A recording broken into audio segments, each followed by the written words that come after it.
Support comes from Mosby Building Arts, renovating basements to boost home value. Information at callmosby.com.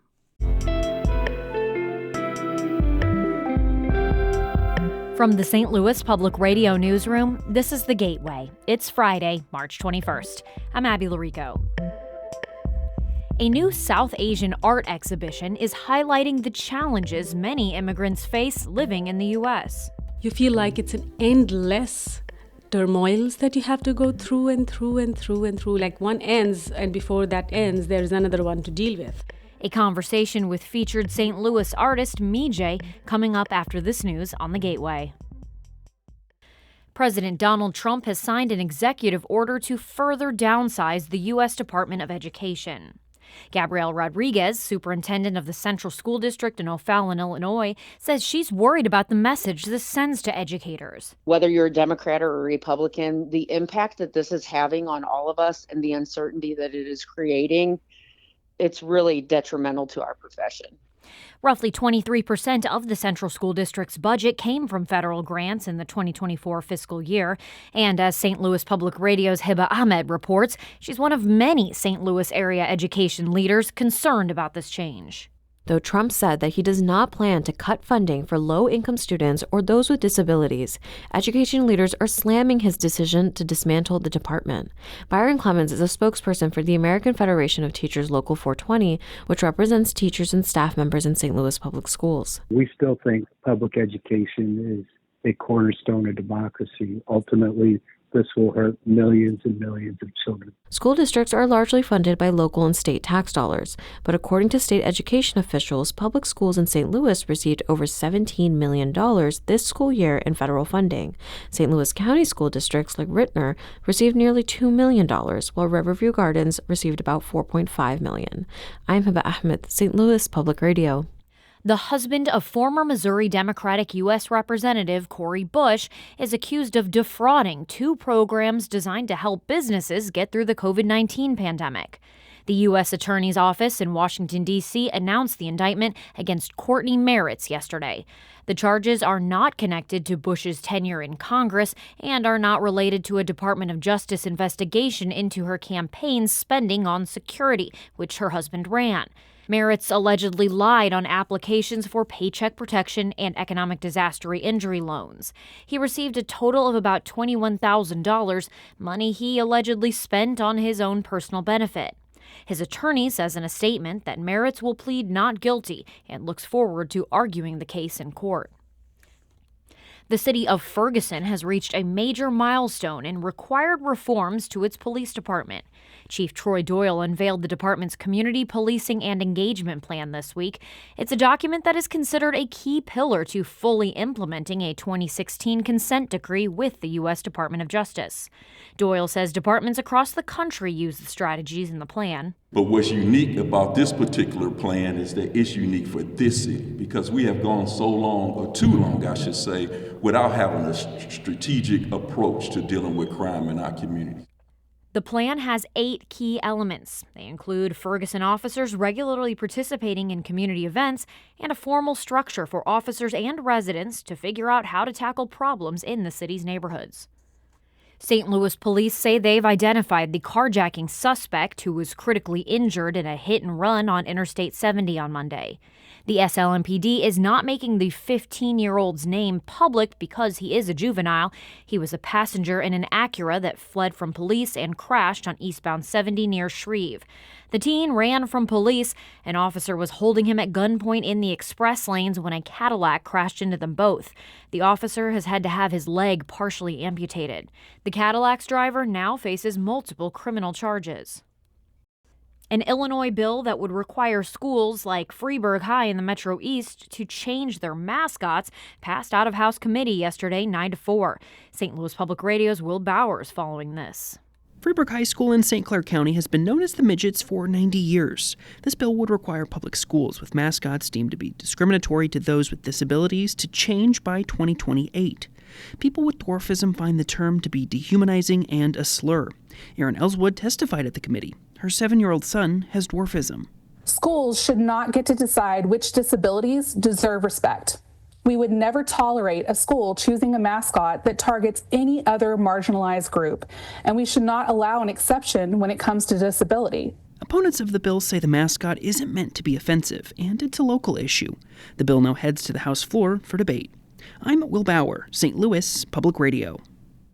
Work is underway to determine if Missouri will qualify for federal disaster relief after last week's tornadoes. Governor Mike Kehoe said yesterday that joint federal and state assessment teams are already reviewing damage to private homes and businesses. Federal officials who arrive next week will focus on damage to public projects like roads and bridges. The surveys are the next step in seeking a federal disaster declaration. The governor has also waived some environmental rules to make cleanup from the storms easier. The storm spun off 12 tornadoes in the St. Louis area, one of the most active outbreaks ever recorded. The strongest originated in Carter County and had top winds of 165 miles per hour. An EF2 storm caused damage in Rolla. The tornado that tore through Chesterfield and Florissant was on the ground for 30 miles. The St. Louis-based company Benson Hill announced that it's seeking Chapter 11 bankruptcy protection. STLPR's Eric Schmid reports the publicly traded ag tech company also wants to change leadership.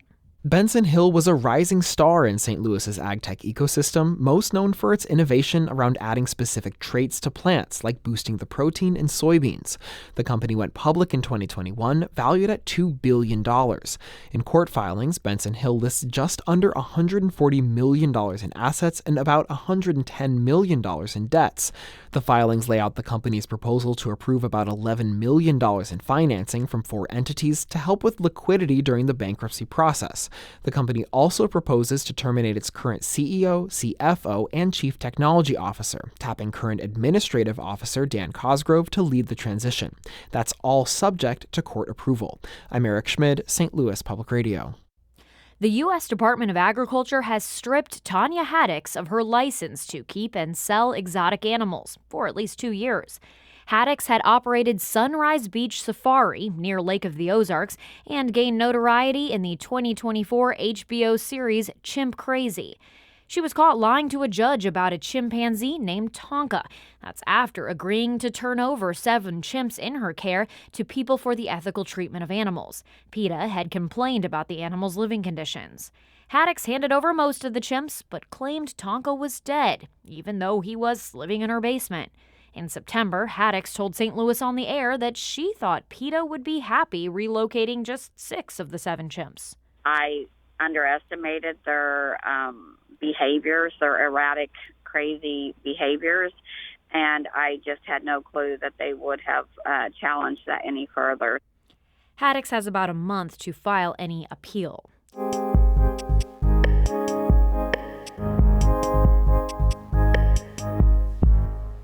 A new art exhibit featuring the work of South Asian artists who emigrated to the U.S. is putting a spotlight on the challenges immigrants face. St. Louis Public Radio's Marissanne Lewis-Thompson spoke to local artist Mee Jey about her work in the exhibit and how her new identity in the U.S. shaped her art.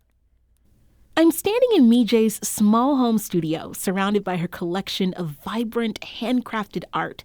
Each piece tells a story about what it's like living in America as an immigrant and the journey to getting to the U.S.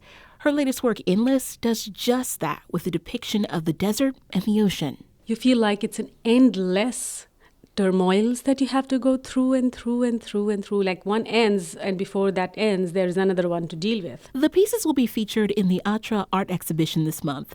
As she sits down to nurse her adorable 3-week-old son, Sahaj, I asked her about the realities of becoming an immigrant. It's funny, until you move out of something, you don't realize what you were in. So when I came to US, I was like, oh, I am Indian. Because all this while, being Indian was not a thing for me. It wasn't part of my identity, my active identity as such. But only when I came to US did I realize I am an immigrant, not a priority of the US government. And those things, when they strike in, I'm like, oh my God, I am so vulnerable. So when I came here, and that differentness helped me look at my own life, my experiences, my everything in a very interesting light that even I had not seen. I could see my child as a brown child. Before that, he was just a kid. I could see my husband as not allowed to work in United States. He was the social media editor in BBC World Service in New Delhi. So, those things when it dawn upon you, when you leave your own country for whatever reasons, and then you come to this world, and then you're like, oh my God, all the parameters have been shifted. Your art is personal, and in many ways it chronicles the journey that is the immigrant experience. Why is it important for you to highlight their stories and even your own story in your work? There are so many resonances. Our stories reverberate in different tones, but we all have similar stories. I mean, honestly, even I cannot speak how I feel about things. But when you hear somebody else express those words in visual format or in performance that I do, in the text-based installations that I create, it comforts communities, it comforts people who are going through similar struggles as me. Your work will be featured in the upcoming Atra art exhibition. What can people expect, and what do you hope people take away from your work? Atra is a Sanskrit word. It means here, more of a right now, here. And almost all my work talks about being here now. And it's because, we are always like, okay, I have come here. Okay, till now, not yet given up.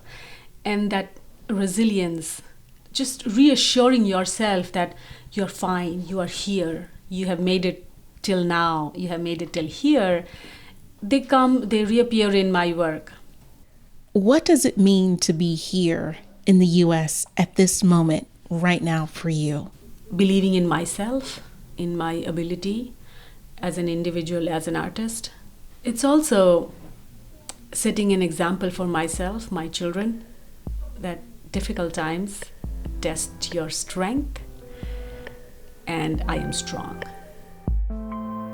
That was St. Louis artist Mee Jey speaking with St. Louis Public Radio's Marissanne Lewis-Thompson about the Atra art exhibition at the Cecile R. Hunt Gallery. The exhibit opens today. Our Jonathan Ahl edited that piece. The Gateway is a production of St. Louis Public Radio, a listener-supported service of the University of Missouri-St. Louis. Theme music by Ryan McNeely of Adult Fur. I'm Abby Larico, and from the St. Louis Public Radio newsroom, this has been The Gateway. Have a great weekend.